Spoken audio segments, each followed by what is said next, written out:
Hello guys, kasama ko nga pala din ang anak ko. Dahil gusto niya sumama.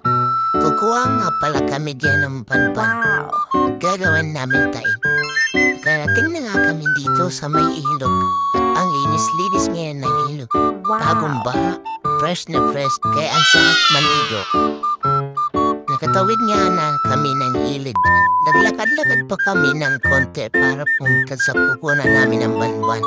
At nakarating na nga kami sa kukunan namin ng banban. Nanguha na nga ako dyan ang gagawin namin tayo. At sa pagkuha ko nga dyan, nagtingin-tingin muna ako sa aking pagkukunan.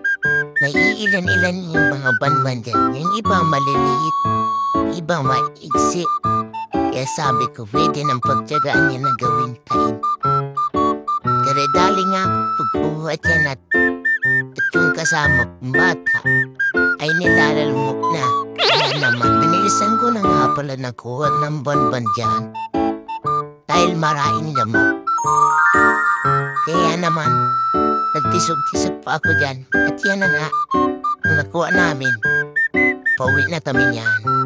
Eto, dahil na kami pauwi niyan, gawa niyang anak ko. Gusto na akong buwi. Kala mo, isang taong hindi na kauwi ng bahay. Pagkatawid nga namin dyan, dali-dali na ang anak ko.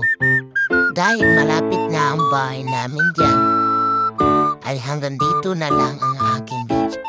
Abangan na lang ang susunod na video ang paggawa ko ng aking tae. Salamat!